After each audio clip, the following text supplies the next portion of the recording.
It's Clark and Perry on the case. Da-na-na-na. Clark and Perry do what it takes. Da-na-na-na. Clark and Perry investigate. The activities and interests of local artists in the Windy City's finest throughout both Lethbridge and Medicine Hat, Alberta. Available on TELUS, Optic TV, On Demand, VidFlex, YouTube, and more for limited time only. Terms and conditions apply. Da-na-na-na. What are typically the genres that you stick to?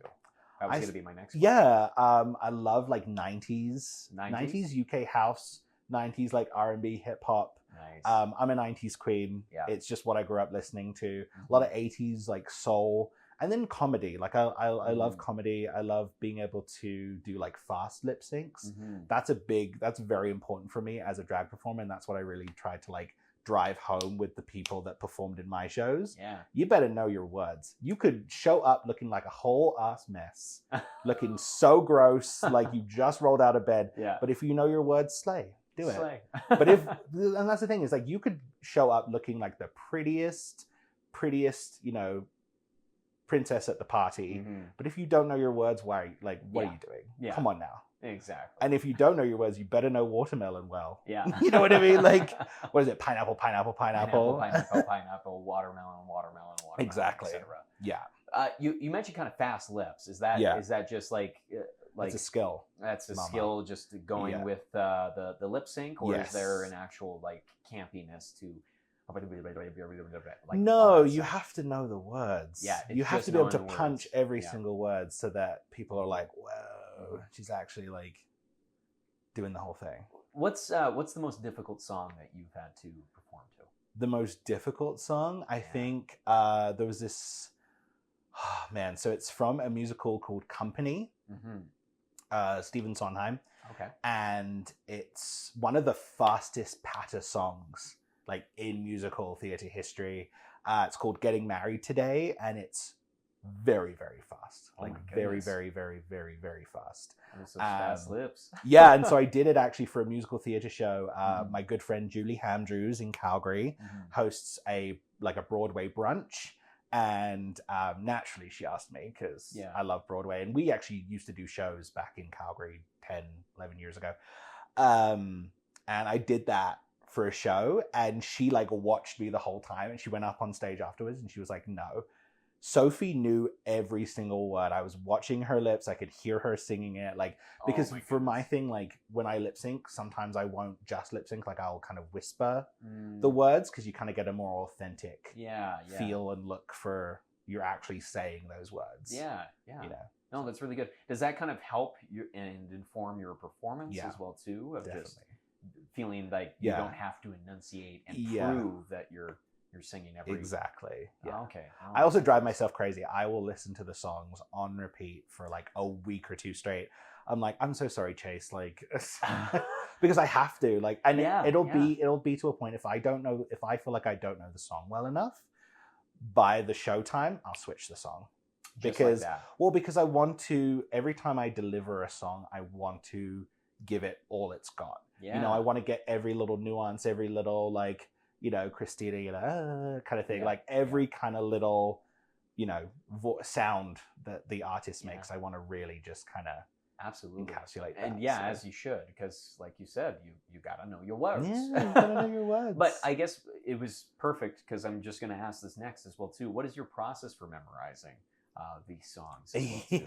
Listen to it nonstop. I mean, I have a drag kind of playlist on Spotify, but I'll make like sub playlists, and I'll name them what the show is, and then I'll just like listen to them just over and over again until I make myself sick of them. And then after I do the show, I don't listen to them for probably like 2 or 3 months. Like I'll like be listening to my playlist and I'm like, ugh, no, I just did that. Get out of here. Get out of here. Yeah. No, I can definitely anticipate you getting a little sick. But you're not even looking up the lyrics. You just listen to the song. Yeah. Sometimes I do look up the lyrics though. If I can't really kind of like hear what they're saying or make out what they're saying, I will kind of like confirm. But yeah, it's just, and it's so funny because my Spotify most played is all drag. It's all drag. It was like, your number one artist is Ariana Grande, which is not a bad thing because I love Ariana Grande. But yeah, it was definitely like all of my Spotify rewinds were just all of my like, Spotify drag. is just throwing back what you keep getting at, right? Yeah. Oh, that's good. Well, I guess my next question is that so we obviously know now Ariana Grande is your like favorite artist when it comes to drag, But how do you pick a song for How do I a pick a performance? song? I don't know really what it is. I'll be listening to a song and I'm like kind of thinking of the performance in my brain, and I'm like, yeah, this is a bop. Yeah. This is a real bop. People will, and it's funny because I've reached a point where I'll do brunch shows and I'll do nighttime shows. So then there's also a difference kind of there, because for a brunch show, there's sometimes like all ages or they're kind of a different kind of crowd. Right. So I kind of do, I wouldn't say tamer numbers, but like less sexual, more just kind of like nice, dancey, comedy, fun. Was in a musical, something that's something like that's that. light, something that's gonna like, ooh, yeah, I'm drinking my mimosas, like, you know, kind of thing. For a nighttime show, it's definitely, but it's different. Like I would do more of like a slower dance. Like I was listening to the song "Thinking of You" by Sister Sledge. Oh, okay. So good, such a good song. Wouldn't do that at nighttime, but I'd do that for brunch. Yeah. Because it's kind of like a fun bop, but it's not like a whoa, we're like nighttime kind of thing. So, I really just like, I listen through like playlists. So I was listening to the radio. I was listening to BBC Radio 2 the other day, and they were playing a song. It was actually Michelle Visage does her own show on there now on Friday nights. Michelle Visage. So good. And Sister Sledge came on and I was like, wow. Amazing. What a good song. Yeah, and then you can just kind of pick it up. Yeah, and then I put it on that playlist and it's there forever. So it's just typically whatever you I'm like feeling, and whatever you run into. And sometimes people will have themes. Yeah. You know, some people will, you know, some shows, some producers will go, oh, we want like an 80s theme, or oh, we want, you know, something that's more upbeat, or we want like all ballads or something, and then that will inform my choices. But really, I'm just listening to music all the time, and I'm like, you know what? Yeah, this would be a really good, absolutely, kind of thing. And then I run it by Chase, and I'm like, do you think this would be? And he's like, yeah, I think so. I'm like, okay, adding to the list, add to the list. So I know that some drag performers also kind of make their own music. Have you ever thought about doing something like that? I definitely have. Yeah. I've done a parody or two actually with Connor Christmas. Oh, awesome. Back in the day, way back. Oh my gosh, back in like Club DD days. We actually did a parody version of Feeling Myself, Nicki Minaj and Beyonce. Oh my! But it was like a Christmas. Yeah.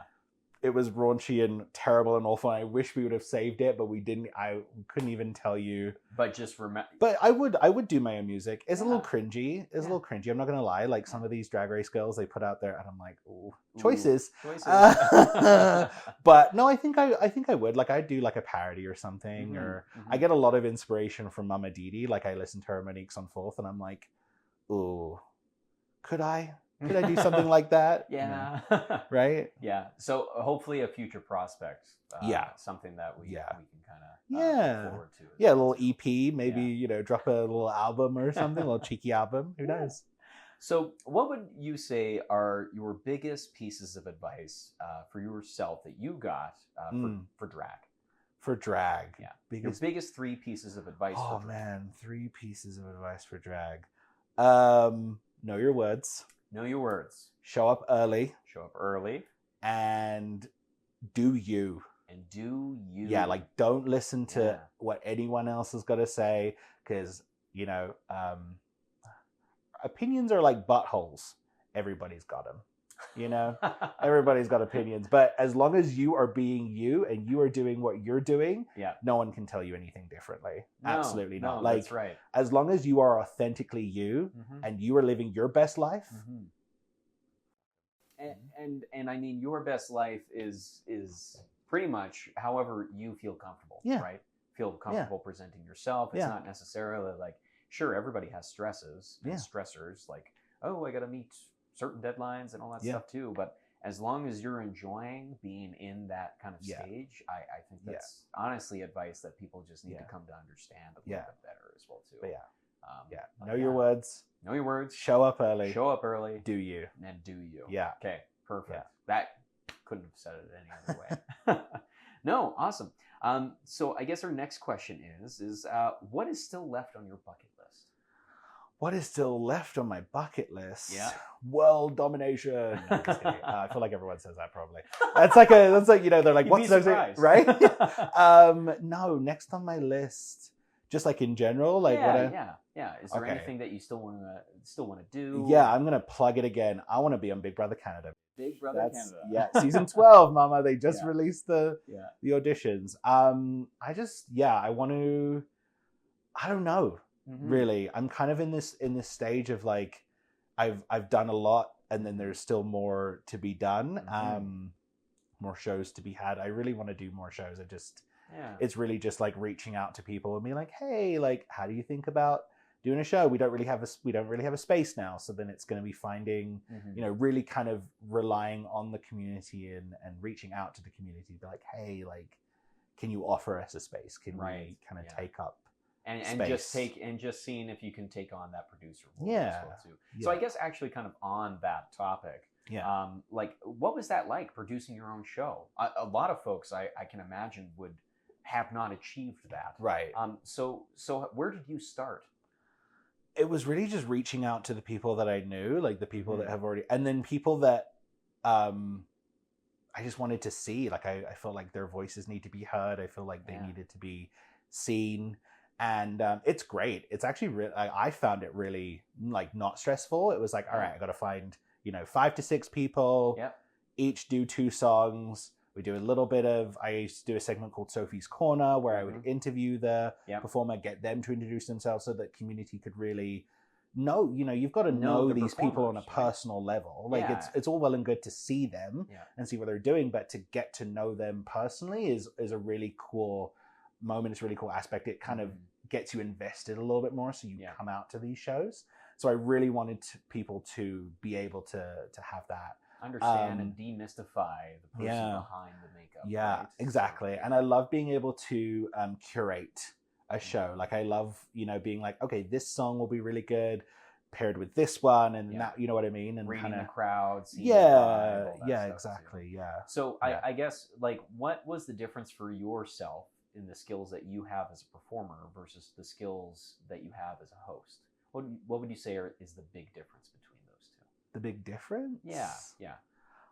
I don't know if there's much of a difference between the two. No? No, I think there doesn't have to be. They're just no, it was like one in the same. Like I love hosting. I love, being able to read a crowd. I love being able to just like be me and be silly and weird and go on tangents and have my stage manager tug at me and be like, we're gonna keep going, can't be a 3-hour show kind of thing. So I think performing allowed me to break out of my shell, and then once I was hosting, I was like, "Oh, this is great! Like, we can." This is totally fine. Yeah, doing some crowd work as well too. Yeah, just it was telling easy. Some jokes. It's easy peasy. Yeah, easy peasy. Even if I'm the only person laughing, I told a joke. It doesn't matter. Yeah, exactly. It doesn't matter as long as you're being you. Yeah, perfect. So I guess another one that we have as well too. So, what book or movie impacted you most growing up? What movie or book? Taking a step back away from drag and getting back into you. Oh man, I'm just trying to think. There was I watched a lot of movies as a kid. Like we watched a lot of movies. One of my favorites that first came to mind was this movie called Dracula, Dead and Loving It. Ooh. It's a Mel Brooks movie. Okay. And I think it's one of his least known movies, because I talk about, because Mel Brooks is a well-known director. He's got some good stuff, and so he's actually in that. It's Leslie Nielsen. Is that his name? Leslie Nielsen. He did the 12 Kids one. I don't know which movie it is. It's escaping me. But yeah, that one's a really good one. Dracula, Dead and Loving It. It's very camp. It's very, like, it takes kind of a campy look on Dracula. Yeah. Mel Brooks is obviously in the movie. He plays Van Helsing. Oh, okay. And he has this like horrible German accent. It's just so good. It's so bad. Nice. And another one, like, I know we were kind of stepping away from drag, but honestly, a movie that I watched a lot as a kid was Kinky Boots. Oh, okay. Which is a drag movie. Oh. It's an English movie. It's drag. It's about a person who inherits his shoe shop from his dad, and then the shoe shop kind of goes into disarray, and he's trying to find new inspiration, and he goes down to London, stumbles into a drag show. The host of the drag show is like, oh, I got, like, let's make these boots. Let's make these shoes for men who want to be in drag. And I remember my parents just we would just watch that movie like it was any other movie. Yeah. It's like, we're watching this movie. Yeah. Kinky Boots, you know, and there's like, that's it. And it's Nothing. no like, ooh, like no conversation. It was normal. Yeah. It's just a movie. And so, I mean, there's been so many movies that we've watched, like so many, I think some movies that kind of informed my comedy would be because I consider myself someone who's very comedic. I have good comedic you got timing. Great timing. Thank you. Well. Yeah. I've seen a few of your shows and you hosting. Yeah, it's right. It's a time. It's Simon Pegg and Nick Frost. They do Shaun of the Dead, Hot Fuzz. Yes. Hot Fuzz. I mean, Hot that Fuzz is just so like good. pinnacle. Yeah. It is just some really good. Yeah. I don't really like the third one, which was the World's End. Oh yes. Yeah, I've I heard feel like about they were that just one. trying too hard. Yeah. Like they were trying to replicate Hot Fuzz. Mhm. And I'm like, no, that's not. But yeah, I think that one was really good. My mum made me watch a lot of old movies at the time. So just like a lot of classics. Mhm. You know, Streetcar Named Desire, Marlon Yeah. Brando. She's a huge Marlon Brando fan. So Mhm. you know, Godfather, all that good Yeah. stuff. Just like all the nitty gritty. Because my parents didn't really kind of censor me growing up. There was not a Right. lot of like, oh, this is, you know, what you can't watch and what you can watch. Yeah. It was just Hey. watch it, babes. Yeah. Whatever you feel. Just find Cover out my what you eyes want. sometimes. Yeah. It was a little Rudy, Yeah. which is my mom used to call it. She's like, ooh, nudie part, Rudy part. Ooh. I'm like, okay, whatever. So. No, that's good. I guess if you could meet anyone, my next question is, if you could meet anyone in the world, alive Yeah. or deceased, who would it be Yeah. and why? Oh man, you know, they say don't meet your heroes because that won't go well. But I would say Alan Rickman. Alan Rickman. Yeah, Okay. he has a Interesting. great movie called Galaxy Quest, which is another movie people aren't very like known about. Yeah. It's so good. It's such a funny because we were big Star Trek fans. Lots of Star Treks growing up, and that was kind of like a comedy parody on that kind of sci-fi space. Right. Alan Rickman. I mean, he was so good. He was just, and I've heard that he was the nicest person. Yeah. So I think that is someone that I would love to meet. What would you ask them? What I'd ask, I would ask him, how'd you do it? How'd you do How'd it? you do it? How'd you do it? How'd you do all the things? Right. If it was alive, it would be,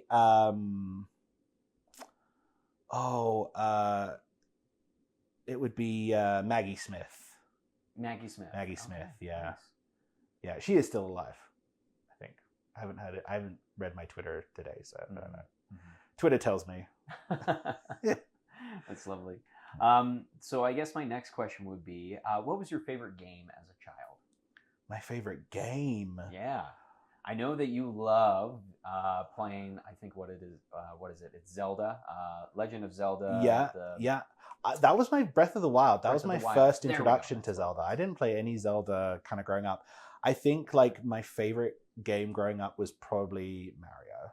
Mario? Yeah, just Nice. anything. Classic like N64. Yeah, we also Super Nintendo. had a really fun game called Demolition Derby, Okay. which I used to play on the PlayStation 1 Wow. with my dad back in the day, and that was just you were demolition racers and you were just trying to mess everyone up. You were just trying to crash the hardest, and Yeah. it was just a lot of fun. It was just like there was no kind of brain power going on. It was just like a fast cars kind of thing. So yeah. Oh, that's lovely. Okay, taking a couple questions, stepping back into the drag world as Yeah. well too. What was your first exposure to drag? My first exposure to drag, oh man, I mean it's always been there. Yeah. For me, like drag has always been there. I used to go to pantomimes pretty frequently, Mhm. and that's drag. Yeah. Pantomimes are drag, and so that was kind of my grandparents would take me and my first cousins Right. pretty frequently every couple of months to go see a show. Yeah. And I remember the first time I got into drag, I think I was maybe 6 or 7 with my first, because what we would do is we would go see pantomimes, but before we saw them, we would put on little shows for our grandparents. Right. And we did like an episode of Jerry Springer, and they put me, these people, my first cousins, put me in drag. Yeah. They put me in drag. They put me in hair. They put me in Oh my goodness. heels, a dress. Yeah. And I think I played like my cousin's wife. It was weird. We don't, yeah. Wow. Yeah. But it can start at such an early age. Yeah. Like, how did you feel about it at the time? Oh, I mean, it was dressing up. Yeah. It wasn't anything. It's just a performance. Wow, it was just performance. Yeah. It's always just been, dressing up, having fun, doing really whatever, And then I think after that, my other like Rocky Horror Picture Show, seeing that at the university, I was like, whoa, all right. Because it was the next year after I saw that, because that was my first year of university. After that, a girl, I don't know if she's still here in Lethbridge, but there was this collective that was called the Fourth Wave Feminist Freaks. Right. And they would do zine releases. And it was their like 10th zine, and they were doing like a release party. And she actually asked me if I wanted to perform. And I said, hey, I've always wanted to do drag. Like, now's the time. Yeah. And I remember I did Rolling in the Deep by Adele, and everyone loved it. And from like, that was kind of like the spark. Yeah. Where I was like, oh, people like this when I do this. And that was the beginning of the end, my friends. That was the beginning of where we are now. That was 2013. It's amazing. Yeah. Well, I appreciate you sharing so much with us right now. When can we expect your next work? My next work, September 17th. September 17th? Yeah, September 17th, Wigs and Waffles. Wigs and Waffles. At the Owl Acoustic Lounge. Acoustic Lounge So, here in Lethbridge.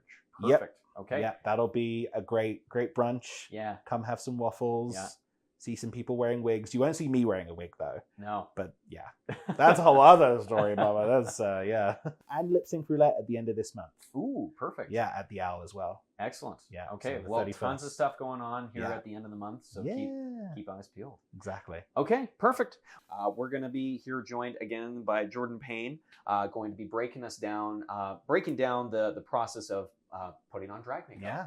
Okay, stay tuned, folks. We'll catch you here soon. It's Clark and Perry on the case. Da-na-na-na. Clark and Perry do what it takes. Da-na-na-na. Clark and Perry investigate. The activities and interests of local artists in the Windy City's finest throughout both Lethbridge and Medicine Hat, Alberta. Available on TELUS, Optic TV, On Demand, VidFlex, YouTube, and more for limited time only. Terms and conditions apply. Da-na-na-na.